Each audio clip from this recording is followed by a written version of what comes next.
Assalamualaikum warahmatullahi wabarakatuh. Perkenalkan, saya Yulia Nurfadilillah. Di sini saya akan memaparkan mengenai persamaan difusi 1 dan 2 dimensi pada mata kuliah pemodelan oceanografi. Pengertian difusi sendiri dari beberapa literatur itu difusi menggambarkan proses bertambahnya luasnya areal penyebaran. Contohnya di sini seperti polutan yang disebabkan oleh gerakan acak dari molekul-molekul polutan tersebut. Difusi ini merupakan proses penyebaran zat terlarut dari suatu tempat terkonsentrasi tinggi ke bagian atau tempat yang memiliki konsentrasi yang lebih rendah. Lalu kalau dicontohkan, mungkin beberapa contohnya meliputi seperti ketika ada suatu tinta yang diteteskan di air. Nah, di situ tinta tersebut tuh mengalami persebaran di mana tidak ada pengaruh dari kecepatan. Contohnya kecepatan dari arus yang mempengaruhi luasan penyebarannya dari tinta tersebut. Dan difusi ini mengalami perubahan bentuk, konsentrasinya itu tersebar ke segala arah. Jadi ketika konsentrasi suatu polutan misalnya ada di perairan, nah di polutan ini bakalan mengalami persebaran. Salah satunya persebaran yang mana itu adalah proses difusi. Setelah itu perubahan posisi dan titiknya mengalami perpindahan tempat dan mengalami translasi. Kurang lebih seperti itu dari difusi. Nah, di sini ada difusi 1 dan difusi 2 dimensi. Saya lanjut untuk sebentar. Oke, nah di sini ada persamaan difusi 1 dimensi di mana do F per do T sama dengan AD kali do kuadrat F per do X kuadrat. Di sini F itu merupakan konsentrasi suatu zat terlarut.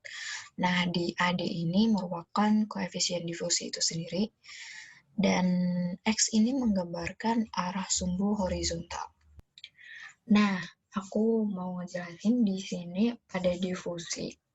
Itu ada dua metode. Yang pertama ada metode eksplisit dan metode implisit. Di metode eksplisit ini kita lebih menekankan di mana perbedaan eksplisit dengan implisit ini. Kalau eksplisit kita ada syarat batasnya, syarat batas. Nah, sedangkan untuk metode, maksudnya syarat batas itu adalah kriteria stabilitas. Nah, untuk metode implisit nanti nggak ada tuh syarat kriteria stabilitas. Jadi mungkin kita paparin dulu yang metode eksplisit dulu ya. Jadi di sini untuk metode eksplisit kan ini kan persamaan difusi tadi. Nah, di ini apa yang Fn plus 1 I sama dengan Fni dan bla bla bla bla ini. Jadi aku ngejelasin dulu ya. Di persamaan rumus ini, rumus difusi kita, kok kebalik? Oke, persamaan difusi kita ini ada ruas kiri dan ruas kanan. Di mana ruas kiri ini mewakili suatu waktu, dan di ruas kanan ini mewakili suatu ruang. Jadi,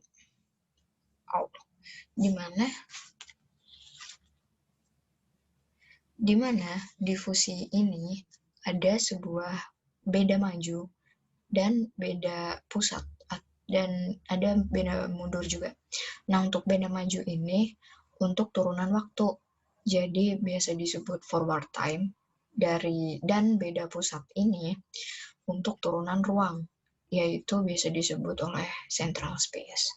Nah, untuk beda waktu ini nanti yang diganti itu misalnya ini kan yang N plus 1 dan F N plus 1 dan FI ya, di N plus 1 ini kan yang atas itu mewakili waktu, sedangkan yang bawah yang I ini mewakili ruang.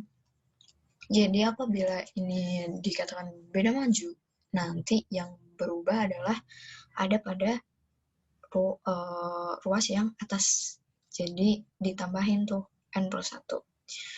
Terus kenapa di sini yang ditambahin yang Fn I plus alfa dikali dalam kurung Fn I+1. Kenapa di sini I+1 yang ditambah? Artinya yang ruas kanan ini tadi kan mewakili sebuah ruang. Di mana ini ruang ini adalah kuadrat, itu karena memakai turunan kedua. Artinya dia menggunakan Dirac-Taylor untuk turunan yang kedua. Jadi ketika didefinisikan itu jadinya seperti ini. Jadinya seperti ini yang aku jelaskan Fn I+1 minus 2 Fni plus Fni min 1.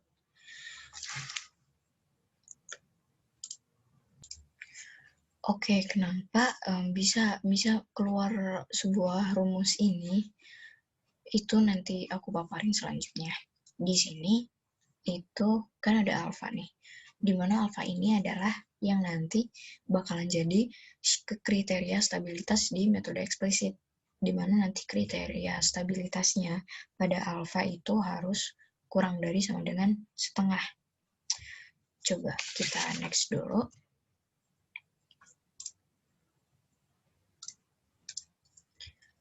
Oke, nah ini aku ambil lagi. Ini kan persamaan yang tadi tuh, yang atas yang F ini. Terus yang di tengah ini persamaan yang aku ambil dari jurnal tadi juga.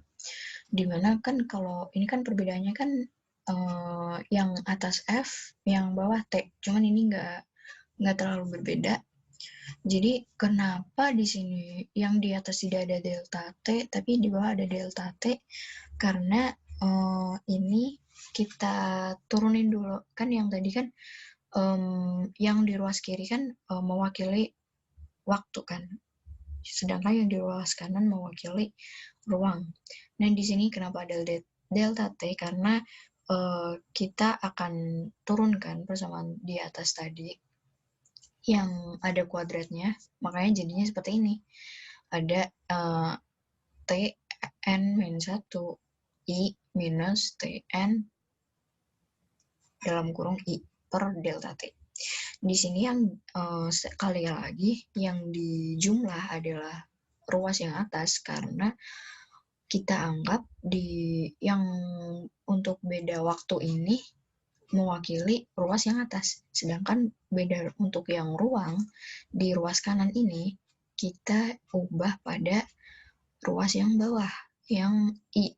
Jadi kurang lebih seperti ini. Lalu kenapa alfa ini tiba-tiba bisa ada alfa sama dengan AD kali delta T per delta X kuadrat? Ini adalah hasil dari persamaan dua ini.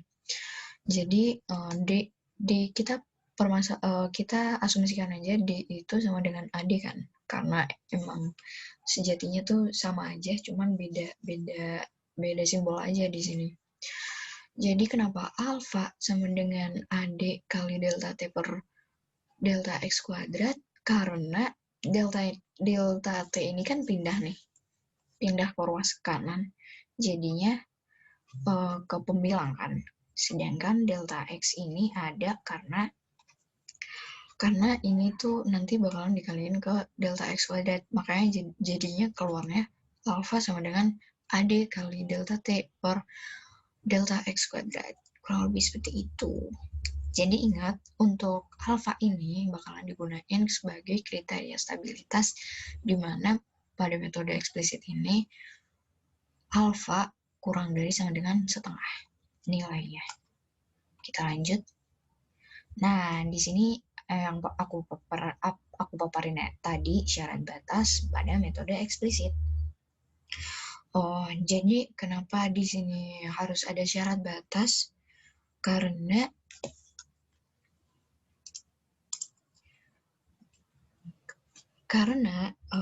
metode eksplisit ini itu istilahnya itu rentan terhadap konvergensi kestabilitas perhitungan. Makanya dibutuhkan kriteria kestabilan. Terus untuk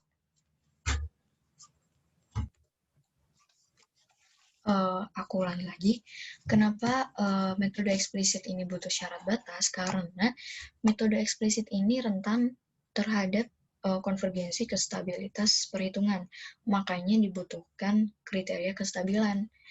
Sedangkan nanti untuk implisit ini tidak ada syarat batas karena implisit itu konvergensi dari stabilitas hitungannya itu lebih mudah terjaga, kurang lebih kayak gitu. Mungkin kita lanjut dulu. Oke. Mungkin ini agak blur. Jadi ini aku maparin untuk metode implisit. Nah, di sini kan yang aku paparin di sini untuk metode implisit ini kan kurang lebih kayak matriks gitu. Jadi memang untuk metode implisit ini memang tergolong lebih kompleks. Ini lebih kompleks karena nggak ada syarat kestabilan. Jadi kalau dimodelkan, memang hasilnya nanti lebih cepat implisit karena runningnya itu pun udah cepat dan baik dari waktu maupun runningannya dibandingkan metode eksplisit. Nah, di sini implisit gimana biar stabil tanpa adanya syarat kestabilan itu bentar. Ya, jadi itu karena implisit lebih butuh pemahaman sesuatu yang lebih ekstra untuk mendefine suatu implisitnya itu.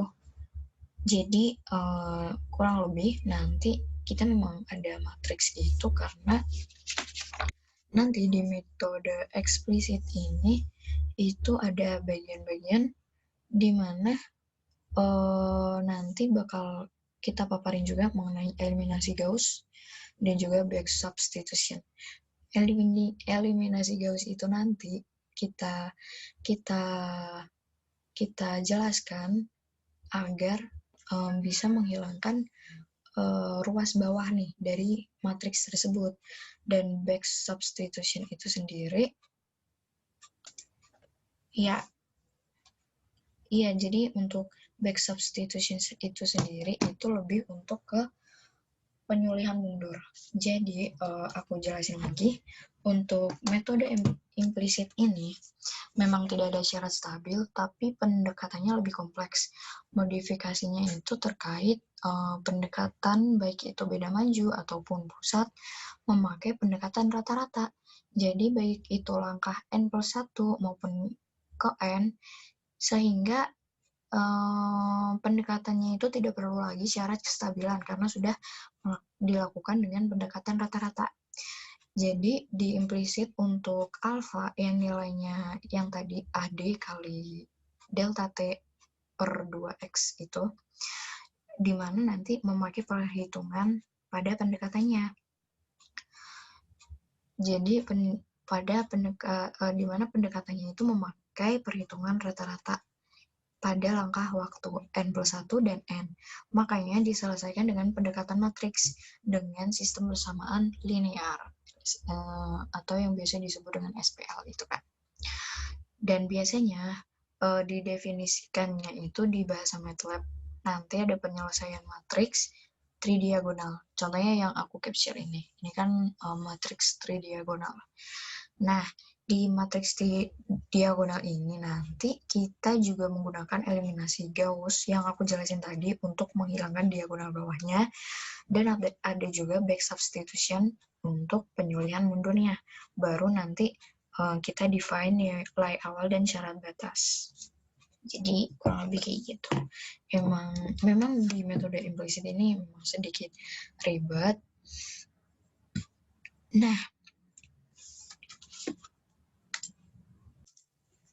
Nah, dari setelah kita udah melakukan eliminasi Gauss dan back substitution itu nanti kita bakalan di bagian 1 dan bagian 2 itu kita definisikan di mana itu nanti ada nilai awal dan mana syarat batasnya. Nilai awal itu apa? Jadi nilai awal itu adalah sebuah nilai yang mendekati kondisi di alam. Contohnya pada suhu normal di laut kan itu kan misalnya 30 sampai 33. Dan nanti di setiap titik-titik itu kan pasti akan variatif kan, lebih variatif. Jadi di sini nilainya bisa kita samakan, kita anggap semuanya sama. Jadi mungkin kita asumsikan suhu 30 yang normalnya karena belum ada polutan sama sekali. Itu kan bisa.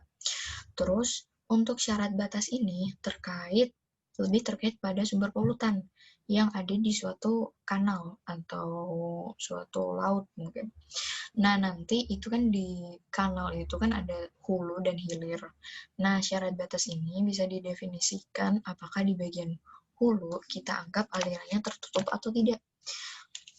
Mungkin aku slide selanjutnya aja ya. Bentar. Nah ini ada syarat batas metode implisit ya. Nah, syarat batas ini aku ulangi lagi, bisa didefinisikan apakah di bagian hulu kita anggap alirannya tertutup atau enggak. Artinya, kalau misalnya tertutup, itu kondisinya di situ tidak ada tambahan kecepatan arus, maka konsentrasinya bisa kita asumsikan apakah kontinu atau enggak.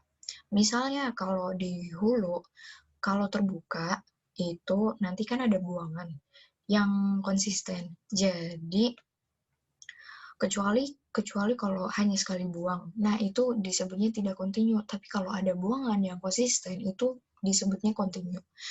Kalau yang tidak kontinu itu biasanya disebut diskontinu kan.